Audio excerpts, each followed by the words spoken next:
1, 2, is this on? Yo, Jimmy, hit me with that Triple H. And we're live! Hello and welcome to your episodic wrestling podcast. 1, 2, is this on? And as always, your hosts are, to my right, we have the 1, 2, 3, 4. Ho! And to my left, we've got Big D 316. It's me, it's the Big D 316. I 1, 2, 3, 4. I'm How am I alright, doing? Big Dean. Good, How are yeah. you? Don't be belly in there. Oh, yeah, belly and walking. Right, now, this episode we're bringing back a fan favourite. Yeah. I must digress that this was 1, 2, 3 Freya's pick. It's not mine because I wasn't a big fan of this wrestler. Now, back in the early 90s, women's wrestling was a bit different. You definitely had your good-looking ones, but you never really had any ones that could wrestle or were really over with the crowd. That was until Joan Marie Laura. Is that right? Yes. That's right. Now, first, Joan began as a bodyguard to Triple H, and then becoming a founder member of DX, to then be the only woman Intercontinental Champion. Some... Can I just say? Go on then. For those who don't know, Joan Marie Laura is actually Chyna. You have to spoil it. Can I get the stuff? I'll carry on with the build up and the surprise. Now, some may say Oh, you said DX. Freya, that is, deems her as one of the all-time greats. We give you, see I was getting there, the 9th wonder of the world. It's Chyna's Tale of the Tape. Tale of the tape.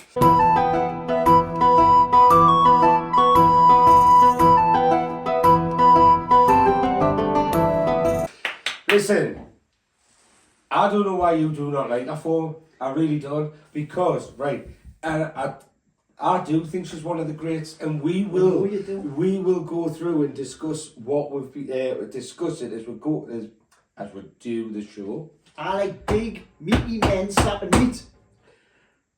She was a big, meaty woman slapping meat. Oh, very true. But no, so as we gradually go through about our life story and things like that, you know, she put women's wrestling on that, like, right up there, and that is why she's got to be treated like that. No And, doubt like, about you that. know, Yeah, 100%. we'll definitely praise her. So, Joan Marie Laura, born 27th of December 1969. She does look like a Joni. Was Joni? She was called Joni, wasn't she? Joni. Joni. So when That she was was like a nickname, like what the family called her. Joni. Mm-hmm. When she was younger, she had an eating disorder, which I didn't know this. Her history is good. And that is what initially got her into bodybuilding with an aim to join in the FBI. Yeah. So there's more to that actually. If we're going back that far, there's actually more to our life, which it's quite an interesting story. To be fair, I know a lot of wrestlers have got like a bit of a background, and Chyna was no different. So her story, like when I researched it and I thought to myself, and I've done quite a bit. I've like obviously read up things, and I've watched various documentaries and things like that. Mm-hmm. So Big fan. big fan. So when she was a child, like she was sexually kissed by a teacher in a school. Yeah, in the 7th grade. Yeah. Yeah. No, read. That's Honest. true. Yeah. Right. So she was like that, and I know that you said she was going to be in the FBI, but do you know before she actually became a wrestler what job she had? If it's not on me notes, I don't know. Well, I found it quite amusing, to be honest. Go on then. She was a air hostess. Oh, yes, I saw that. Didn't write it down. So she was an air hostess, and but she didn't actually. X-Pac knew where his exits were. But she never actually boarded a plane, believe it or not. Did you not? Because when she was on the first, going driving to the first day on the job, she was in a terrible car accident. There you go. So she never actually... She never made it on a plane. She was in a terrible car accident, which kept her out for a while. And she was because she got kicked out of home. Sorry, she either left or she got kicked out of home when she was about 16, 17. Mm-hmm. And she had an older sister. And that older sister lived away. But she moved in, and then this is where she started, like, obviously got the job as time went on. She moved in with her dad. Right, okay. So her mum and dad were divorced, and she went and moved in with her dad. And troubled childhood, didn't we? yeah, massively troubled. And then obviously she had that car crash, and because she had went through a load of stuff before that, because she was worked in a bar, probably a titty bar. That's what she was doing before she was there, was it? Like a Hooters? Yeah. So I think she was like, one of them. Was she getting muscly pecs out? Muscly pecs, yeah. Anyway, so she had this car accident and it was really bad, so she was off, so she couldn't go back. They didn't take her back on, she was off for a while. So she ended up moving into with her sister, and that's where, this is when she was with her sister, when she moved in with her sister, where both of them became big fans of wrestling. Right. So yeah, they both became big fans of wrestling, and they would go to wrestling shows. And when they went to their first wrestling show, and she seen it, that's when she went, oh, I fancy doing this. Bit of me. But she had asked her sister to do it with her, because she said, what if we could be a tag team? So what they done was they got dressed up to the next wrestling event that was on, and everybody thought they were wrestlers, because our sister was worked out, yeah. Must be in the genes. Must be. And so in a nutshell, the sister didn't want to do it, she wanted to do it. Right. Okay. But that's how it got round. So her sister sort of took her under her wing when she was going through a bit of a torrid time. Like she had a really it was a really bad time. Like she didn't have the greatest of times. And then when she started working out to be a wrestler, that's when she was already doing bodybuilding with like a boyfriend. Right. And they were like mad into bodybuilding, and he must have been pumping her with the steroids. Yeah. So is that when? What I've got here is takes up 1995 when she signed up to the Killer Kowalski Wrestling School. That's correct. Good school. So from just on Killer Kowalski. Go on. He's a lunatic. Like honestly, I've seen the videos of him training the people, right? And I was just like, it was like no pain, no gain, and it was like if she came in, she had to be treated like a bloke. She wanted to do it, but she was keen for that. She was keen to be treated like that bloke. But he was like all out, like totally like take the bump and class. Different time then, isn't it? Yeah. Because when you watch Paige's film about becoming a wrestler, she was all looks first, and then you became the wrestler. Yeah. It didn't look rough, but you were in with women of similar size. All right. So from joining that in 1995, 1996 she had her first match working under the name of Joni Lee, and she wrestled a bloke dressed as a woman. Says it all, it marries up with what you were saying there. And then HBK and Triple H met her in the same year for the first time at a local wrestling event, and they, off the back of seeing her once, went straight away to Vince and recommended her. Bringing that in as sort of, they thought bringing a woman in as your muscle, as your bodyguard would create heat from the fans. Vince didn't want it. I have got that eye. So Vince wasn't having it. Wasn't having it at all until he found out WCW offered her a contract. And then off the back of that, he was like, right, we're not having that. Before you know it, she was the newest member of So she was wanted to be this. It's a bit ironic, really, because the contract WCW offered her was to be the woman NWO. in. Aye. Aye. It's mad, that, isn't it? Didn't hang about But- Vince, did he? But no. Triple H and Shawn Michaels both said straight away when they seen her, like, it was like that was their idea for her to be the enforcer, which you know, is it any surprise now they were doing what they're doing if they had ideas like that then and it worked? That's it, alright. Totally. It was different, totally different. Completely different. I liked her. I did like her when she come in. Yeah. Like, I thought something different. Portrayed her as an absolute beast.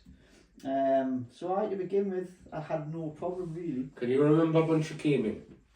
February 16th, 1997, in your house. And it was in your house final 4. That's when she made her debut. Yeah. So she emerged from her seat at ringside, choking out Marlena to get Triple H the win over Gold Dust.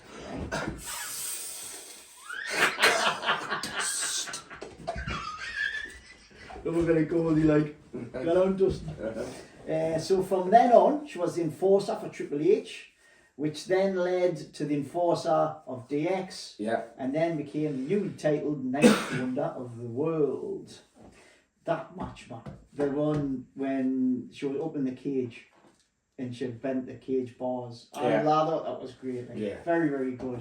That was And unforgiving. she lowered herself down, didn't she? No. Road Dogg.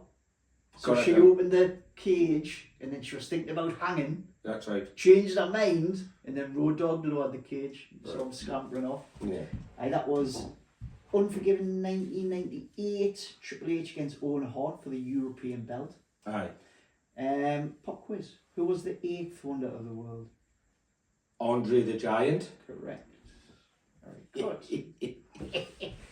Now gets past 1, 2, 3, 4.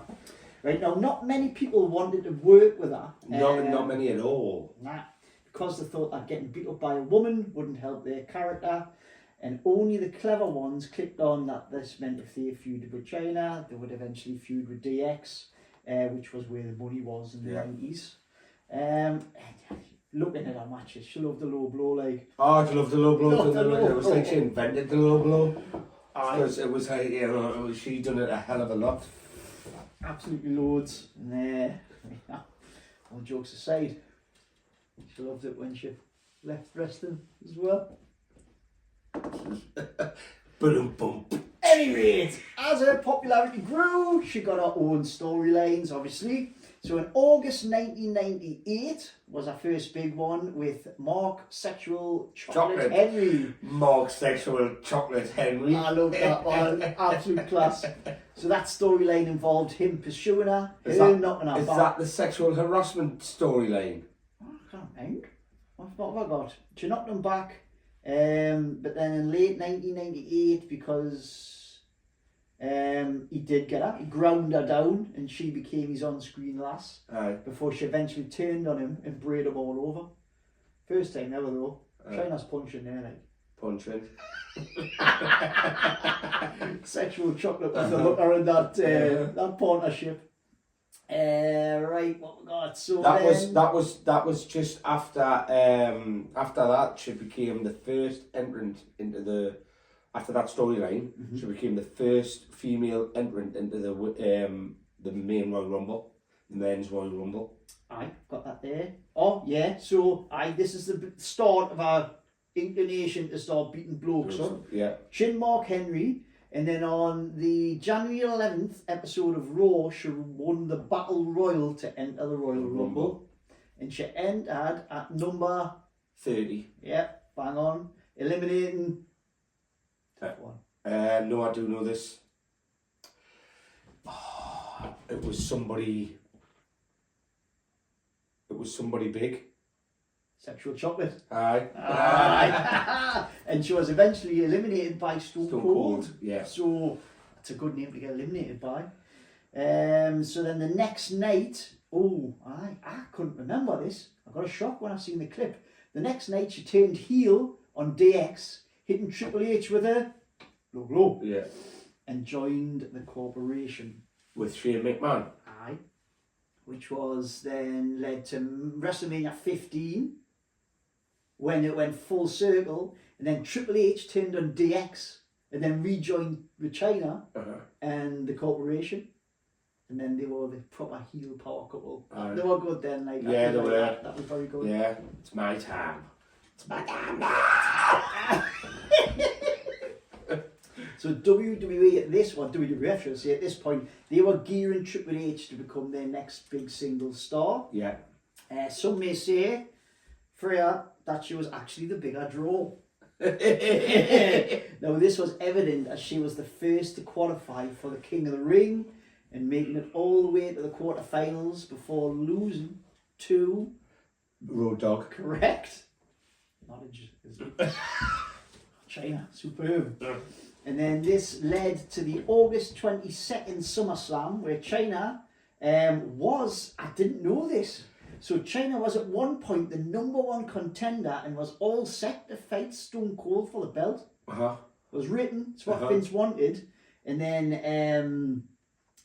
everyone pushed back against Vince. Vince was the only one who wanted it, that fight. Uh-huh. Too much pushback, so they changed it.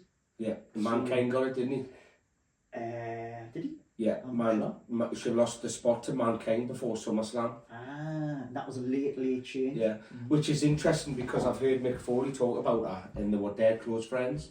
And Mick Foley's daughter and Chyna were like best pals. But the daughter was only like something like 4. Right. So can you remember when DX were in the ring and how they always used to get their horses out? Aye. And then there was the time where she pulled the microphone off them and said, "These people are sick of seeing your asses. It's what they want to see is mine," and gets hers out. Yeah. Well, Mick Foley's daughter was like, I think even called her like Auntie Joni or something like that. Why is like Auntie Joni doing that for? And he says like, oh, it's quite awkward because like what you seen on camera wasn't actually, this is Mick Foley saying, is complete opposite to the person she actually was.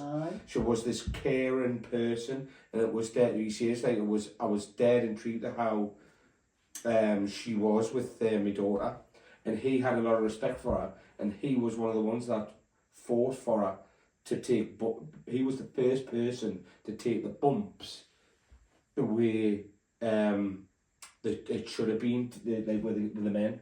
Rather than just being low blood. Yeah. She clotheslined him and she was like power slamming him and that. And from that moment with him, that's when the other wrestlers seen sense. Yeah.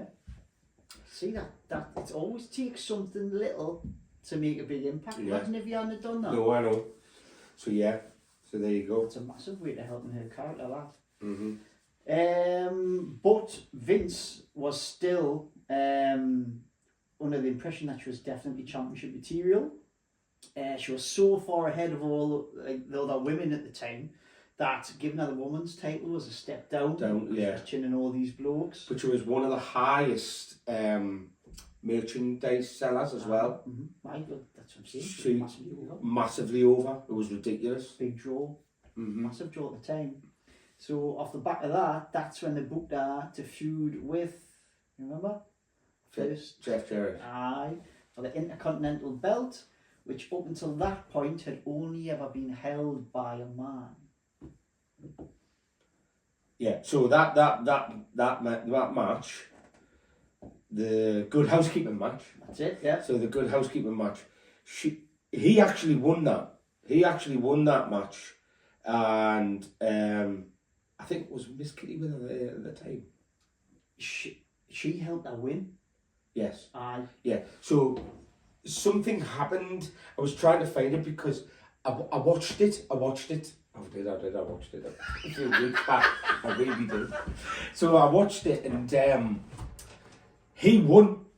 He got the pin. But everybody was like, whoa. Because like the fans, they knew that was Jeff Jarrett's last fight in WWF. I didn't know that. He was leaving to go to WCW. Yeah. And when he won and he had the Intercontinental belt, they were like, what's going to happen here type of thing. So it was like a whoa moment. And as he was trying to leave, somebody, I can't remember who was, stopped it and they said that he couldn't win the match that way with it being a housekeeping match. So I don't know if it was something in regards to like, I don't know.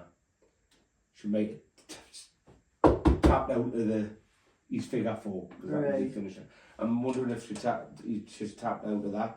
And then when he's went away and then he's come back in and then she's nailed him with like the kitchen sink there and that, his hoovers and all that. Because that was the angle. He was slagging women off, and he was becoming a major heel between women, saying that the only thing they were good for is standing like in the kitchen, like pure male chauvinist pig. I mean, it's not right. Jokes. And she was that's how it all happened. She was the one that came out and went. Women power and that. And I mind when they first sort of set that up. I thought, right, that's it. She's going to win the belt because they fought each other once to begin with, and Jeff Jarrett retained. I was shocked. I was over the moon. Like, I just didn't want to. I didn't think it was right. I'm quite old-fashioned when it comes to that. Women have got their own belts. Men have got theirs. And then she won it, obviously, but it's something different, I suppose. From then, Miss Kitty intervened and helped her win that match. And then she got on a bit of a roll. This led to her feud with Y2J. Y2J was fairly fresh in the company, less than a year, I think. Yeah. And she was feuding with him. Now, this went a bit back and forward. I hated this as well. I really did. So she beat him in the first match, so she retained. And then Survivor Series. Survivor Series, aye. And then he beat her at Armageddon by submission. So I think she pinned him. Mm-hmm. Then he submitted her. Yeah.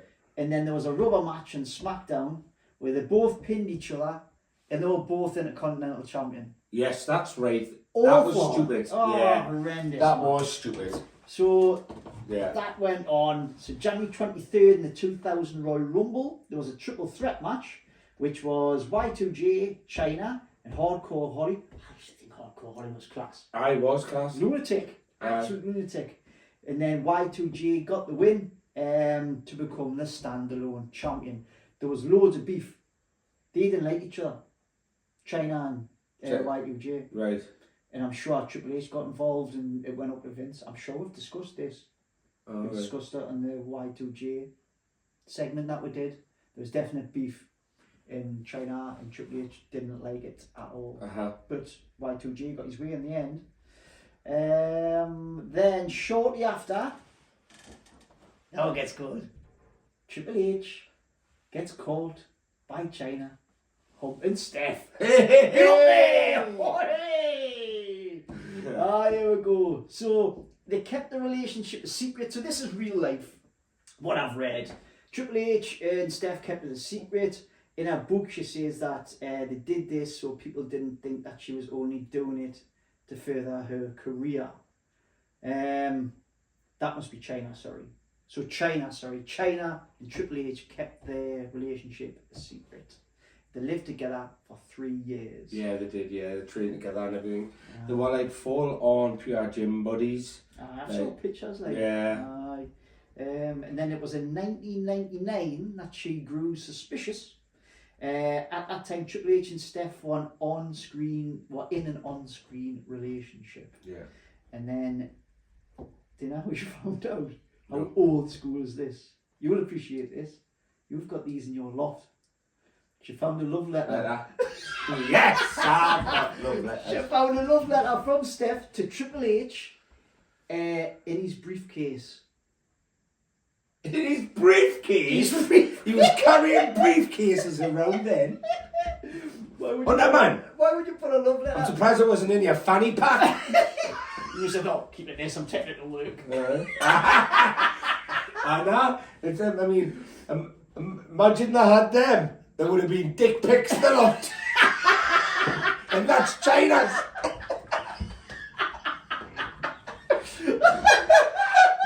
Landscape. Romance is dead, man. So then Chyna pulled him about it. Mm-hmm. Wasn't happy at all. Now she wanted compensation from the company of up to £1 million. Yeah, so yeah, she did. I think with Chyna, there was a point where the only thing she didn't have was the heavyweight championship. She was on the top. She was right at the top, but the only thing she didn't have was that. And then it's up, like, you know, when you get to the top, as most sportsmen teams do, it's really hard to stay there. Oh, aye. And it could be an almighty fall from grace. It is, isn't it? Really big fall. And there you go, with you saying that, she demanded that. Million. Well, Vince turned around and said, "Me chance." Well, there you go. Me. So that's where soon, imagine you going to your boss, because you Bird's been. and then you said, "I want £1 million." Right? Oh, I'll fit £1 million. What you going to say? I Harry Dino. I got Who's going to say, no, on your break, and then the next minute it'll be like, out. Well, it wasn't at that point. She didn't get turfed out. No, she didn't. So. But it's the fall from. Should be as well off, because this is where she goes and gets put into the women's section. No, not quite, but it's obviously a bit of a decline. So, well, actually, from our point of view, it was good, but for her push, definitely had a big effect on that. But it would have been hard for us seeing a ex-bloke knocking about with the gaffer's daughter. So from that, they paired her up with Latino Heat. Latino Heat. Mamacita. That was brilliant one. Absolutely loved that. Great crack. And they ground her down as well. She plays hard to get, Chyna. Yeah. Who did the first fight have a first little bit of a feud with? And a freshly faced female came into the company and was had a male, an intergender tag match at SummerSlam. They did. I've got this. Ah! Just because it's in front of it. Yes, so man, the build up of the story was a long chase for Eddie, ground her down, and they joined forces in spring 2000. Massively over. To answer 123's question, they fought a mixed tag match for the Intercontinental belt again against Val Venus, the big Valboski. The big Valboski. And a very hello, ladies. I can't say that way. Hello, ladies. And a very fresh-faced, fantastic-looking Trish Stratus. Chyna would here become a 2-time Intercontinental Champion before Latino Heat beat her for it in a triple match 2 weeks later. Classic. Eddie Guerrero, class man. So the strain on this made them break up as he, poor Chyna man, caught Eddie Guerrero cheating on her with two of the women in the show, I remember. Yep. So to get over, she got her knocks out in Playboy in November. Playboy, yeah. Aye, and then that led to another storyline. I remember this, it was quite good. Right to Censor. Yep, absolutely beat her up for appearing in Playboy. You know, the Right to Censor, they were great. They were? They were great. It was just that everybody else around them wasn't that good at the time. You didn't appreciate them. No. Looking back now, they were good. Really, really good, because there was straight-laced, and it was great seeing somebody like The Godfather, who was who had the hose, and then he was part of Right to Censor, where he was straight-laced, shirt tie, had to be all serious. We had a pimp, we had a porn star. What was Stevie Richards? He was like ECW hooligan one at the time. You know what Ivy was? She was just like a beaty up. Yeah. Yeah. That's good. So she fought Ivory at the Royal Rumble for the women's title. And she squashed that, didn't she, straight away? Aye. Now she injured her neck. Oh no! According to this, absolutely beasted her. But in the fight, she injured her neck as part of the match. Didn't actually happen. It was just scripted. Let's just read this. So she lost because she hurt her neck. Everybody kicked off at the time because they thought it was real. She sold it that good. And Jerry the King went to check on her, got out of his seat, actually went to see if she was all right, and people actually went ballistic because the last time he did that was when Owen Hart Aye. had his accident. So people were like, whoa, he's That's checking right. out there, like, so there was hell on, and it was deemed tasteless. Got a lot of backlash for that. Anyway, though, they continued this story, that she was injured, even going to say that she would have to retire. So they pushed it big that she was really badly injured, had a bad neck injury. But then miraculously, she made a recovery just in time for WrestleMania 17, where she would again fight Ivory to win the title back. That was the squash match. Yeah, which is squash that. Beast of that. And then she fought Lita, I think, in Judgment Day 2001 and beat her, and then she vacated the title and left WWE. Aye. So what I've got here, because you had Steph and Triple H properly in charge at this point, she was phased down the card. Yeah, which was like putting her in the women's section. And I mean, don't get us wrong, she'd went on Playboy, her body was starting to look, she was still strong, It was more but she was female more than- feminine Aye. than what she had ever been. Yeah, definitely. It wasn't as And she actually, yeah, so, that would have like coincide with it. She was still big, but yeah, it was definitely that her demanding the money was the demise of her, by the way. Aye, coming to that, like, so she was phased down, total mid-carder, and she defended the title right up until May that year when her contract was due to run out. She wanted to stay, she wanted a new contract. This I didn't agree with, so she goes in demanding a new contract, higher pay obviously, which is fair enough, Yeah. but she wanted similar pay to Stone Cold and The Rock. Vince and his daughter obviously said no, and then she left the company forever. Because she was offered, I Really think that. her sister said, like, after her death, her sister said that in 2001 she was offered a new WWF contract with a minimum salary of $400,000 a year, and the potential for some That's a lot of money, that man. but have substantially higher income via merchandising and pay-per-view appearances. But she refused it, and she said she wasn't going to sign a contract for less than a base of $1 million a year. So is that what Stone Cold and The Rock were? Yeah, Nearly double. and it's like, and then I think Jim Ross later confirmed it and said that it was like outrageous sort of money. It's unrealistic. So that's when, like, obviously was bye China. Get yourself to Japan. Aye. Well, maybe if she demanded it earlier, she could have maybe got when she was at her peak, really over. But at this point, she was to squash down the roster. So Aye. wrong time to try and negotiate that sort of contract, like. So I gone, completely left the company, and then when she left initially, she felt the bits, hit the drink, drugs, and gave quite a few interviews which were quite apparent that she wasn't over Triple H. Yeah. Very bitter towards him. She was apparently the stuff that I've seen and the sister talk in documentaries, they said like she absolutely idolised him. Like loved him to death. Poor Chyna. Then, as you said, 2002, she went to New Japan Wrestling. Did she go to TNA? She went to TNA in 2011. Ah, so that's right down. So in TNA, like Japan didn't really work out for her. She couldn't break out, even though she was popular there.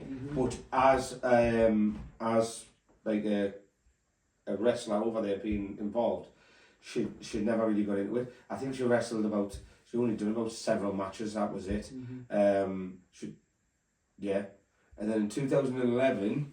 She joined TNA Impact, and she was introduced as a consultant at Mick Foley, but then he introduced her as Kurt Angle's business associate. All right. And tag team partner Sacrifice, where they would face Jeff Jarrett, believe it or not, and Karen Jarrett, who Karen Jarrett was obviously Kurt Angle's wife at that time. So they obviously them must have been tomming about with each other. Rafe. She also took part in a battle royal, which she eliminated Jeff, and Chyna submitted Karen for the weight. Submitted Karen, so she submitted that in the tag match. And she left TNA shortly after beating Sacrifice 2011, her final wrestling match. There you go.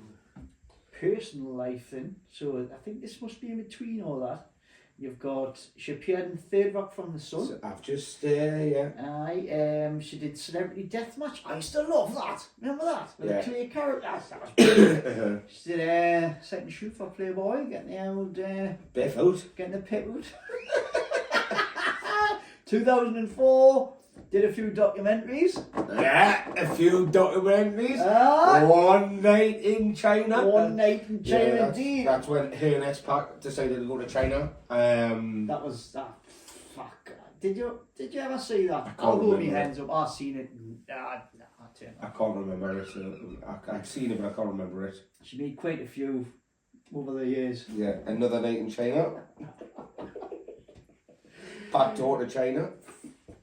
Is that what it was called? What can you Back door to China. So she done one night in China first. Okay. That was released in 2004. And then she appeared in a second adult video. Another night in China in 2009. In 2011, she starred in her first professional pornographic film for Vivid Video. Back door to China. I actually seen a clip of one that was on TikTok. Oh, wait. So it shows. And the clip was, right, some bloke pretending to be Vince McMahon. Chyna there, obviously, asking what match I had that night. And Vince McMahon going, oh no, you're in the main event, but you need to qualify and win the first to sperm match. But we're there. So also, the Vivid, who she worked for, the pornographic film people, Vivid, they've got her to be as She-Hulk in the parody of Avengers, and released in May 2012. A spin-off feature centered around She-Hulk character, She-Hulk XXX, was released to video April 2013. I need to find that one. I wonder who was Dina? Thor or something. The almighty Thor. Captain America. Captain America. Hammer. Yeah. Anyway, enough of this dirty talk. Yeah. I've totally lost my place. Right. Then, in about the same time, I think, she got it on with your favourite X-Pac in a turbulent relationship, many say, and she even got done for domestic abuse against him. It's because of a joke there, hasn't it? Slapped him around like a little boy. Absolutely beasted her. Yeah. Imagine telling her you're going on. Get you in a headlock. Now you're not like. Right, and then, I've just trying to redeem myself. Joined the church in 2012. Yeah, and I think she sort of picked up there. Stopped doing all the films. Got into a more healthy relationship. Yeah, and then that's pretty much the end of what I've got. April the 20th, 2016 was when she was found, passed away at her home. Yeah. 46. 46-year-old, like that's only a few years off us. It's tragic. But like, you know, she would have been taking loads of pills, things like that. Like, if you haven't seen the documentaries on her, I recommend go and watch it. They're very, very good. You see how troubled she was at times, younger and then especially older. I mean, I think WWE might try to reach out to her. She definitely needs to be in the WWE Hall of Fame, and like, you know, she has to be. Oh no, she's in it now. Hang on, aye. So she's in it now. So because of her adult industry past, She's not in it yet. they wiped her from the history books altogether for a while, which nowadays it's a bit of a cheek considering what Vinnie Mac was getting up to back then. However, in 2019, it's part of DX. they had a change of heart, put her back onto the website, so to speak, and inducted her into the Hall of Fame as part of DX. And according to what I've seen, Triple H and HBK are still pushing for her to be inducted on her own. She needs to be. She totally broke ground. Like She changed the. she broke down barriers. Yeah, Massive. massive. Mm-hmm. Yeah. So like that, you had like probably lead eye in her, in my eyes, as to what female wrestlers could do. Mm-hmm. I remember thinking, whoa, she's amazing. But that impressed me a bit more than Chyna. I think though, it was purely because she was beating blokes up. Yeah. Some of these blokes were 6'6", and that Chyna was big.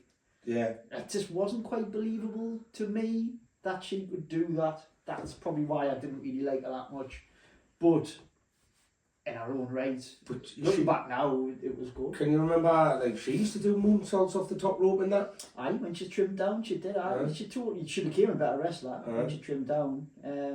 Aye, you know, she definitely deserves to be in there, I think. Definitely.